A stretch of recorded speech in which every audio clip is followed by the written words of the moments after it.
Hey guys, I'm Jamie with SavorySaver.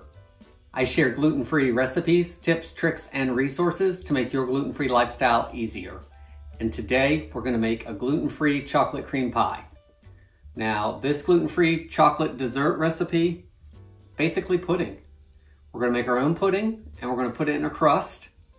And the crust I'm using today is a gluten-free vanilla wafer crust. I will link down below to that video. You could use any kind of gluten-free crust that you like, even if it's a gluten-free pie crust. But we're gonna use a cookie crust today and see how that goes. So I'm gonna go through the whole recipe briefly, and then we'll get to cooking it because it's a couple steps and there's a few things I wanna tell you about and we don't wanna miss it while I'm cooking the pudding. So let's start off with our ingredients. So I've got 3 cups of milk. I'm using 1%. You could certainly use whole milk, 2%, whatever you have. Skim milk would probably work as well because we're gonna thicken it with some cornstarch and some eggs.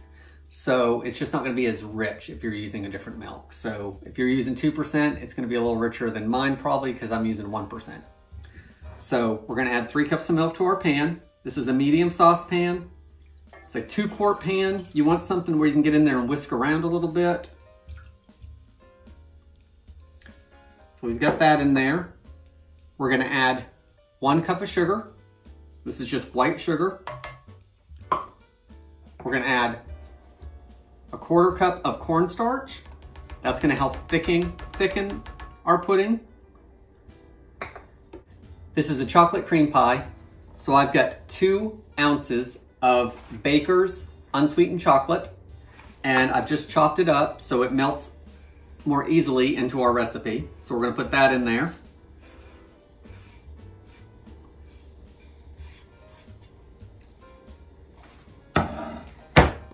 Now that we have our chocolate in there, even though this is a sweet dessert, we still want to make sure we have a little bit of salt in there just to balance out the flavors. So I'm going to take about 2 pinches of salt. It's about a 1/4 teaspoon. We don't want it salty, we just want to balance. So I've got that in there, and that's all that goes in here at this point. We're going to add a couple more things though at the end of cooking, so let's go over those as well. I've got 2 tablespoons of unsalted butter. I've got it softened. It'll melt a little bit easier into the pudding when it's done. I also have vanilla extract. That's gonna add a little bit more flavor. We add that at the end. And one other thing that helps this pudding set, besides the cornstarch, are egg yolks. I've got 3 slightly beaten egg yolks here, and we're gonna add those at the end. And since we're adding it to hot liquid, we're gonna have to temper that. That's an easy process, so we'll talk about that when we get to that point. But in case we should get a little bit of scrambled egg in our pudding, which can be scary, I have a bowl here with a strainer on top, and we're gonna put the pudding through that before we put in our pie crust. Now that everything's in here, we're gonna give it a good mix, put it on the stove, and move to our next step. Okay, we are over at the stove. I've got my vanilla, my egg yolks, and my butter over here on standby. Let's give this a quick mix. We want to try to dissolve some of that sugar in cornstarch and just make sure that it's all blended well. The chocolate will melt as it heats. So just give it a good mix. And then once you feel that that sugar and cornstarch is not sticking to the bottom, you want to turn your burner on to medium. And this is the time-consuming part. Not a long time, but we do have to heat everything through. And you want to make sure you're moving it constantly. That will keep it from scorching and sticking. So we are going to do this until it comes to a boil. Once it comes to a boil, we're going to boil it for 2 minutes. So I'm going to keep whisking, and we will fast forward this so you don't have to watch me whisk.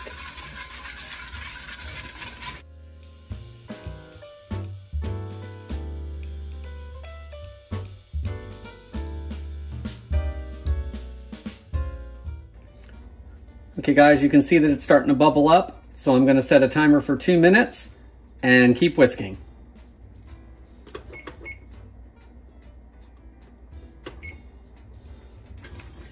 So we've been mixing for 2 minutes now.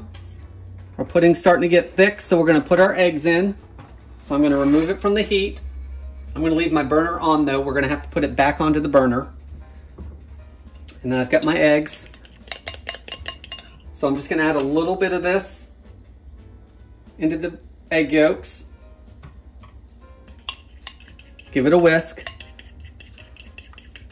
I think I'm going to add a little more. And what this does is this is tempering the egg yolks so we can put them into the hot mixture. So it's bringing those egg yolks up to temperature.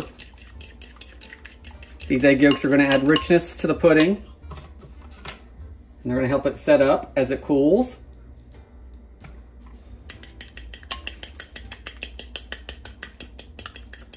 I think that's good. Let me get those back into there.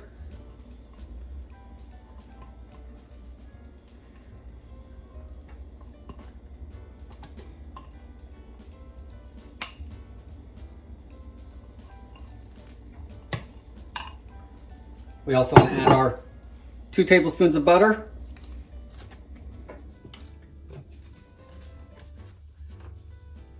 We want to add 2 teaspoons of vanilla extract.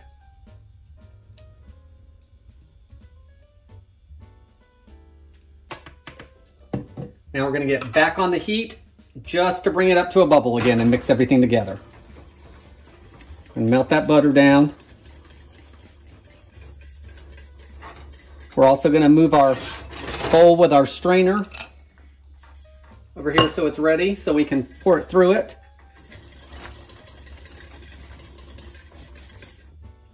Looks like we're bubbling already, so I'm going to turn the heat off and pass it through this strainer to get out any eggs if we cooked any of them.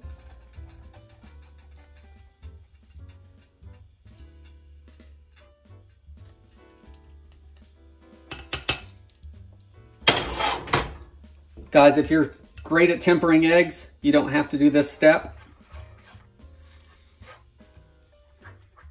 I just want a little bit of insurance that anything that is cooked is not going to end up in my pie.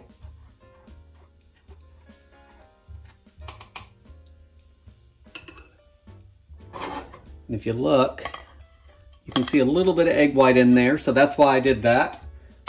So that's going to give me a nice smooth pie now. So we've got our pie crust here. So we want to fill that.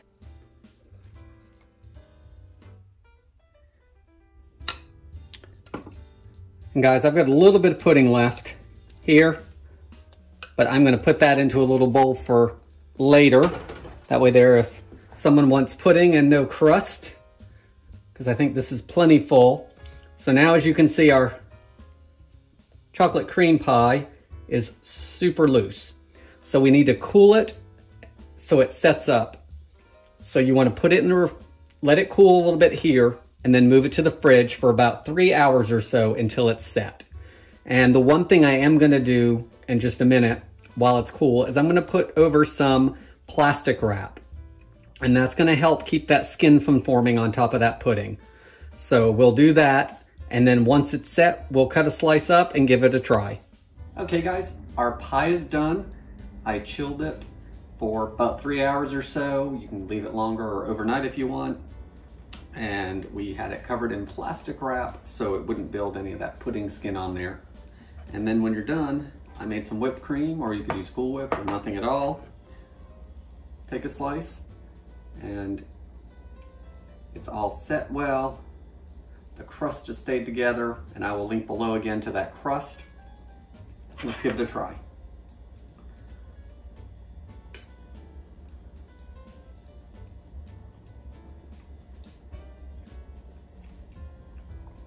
So the crust is buttery from that vanilla wafer crust that we made.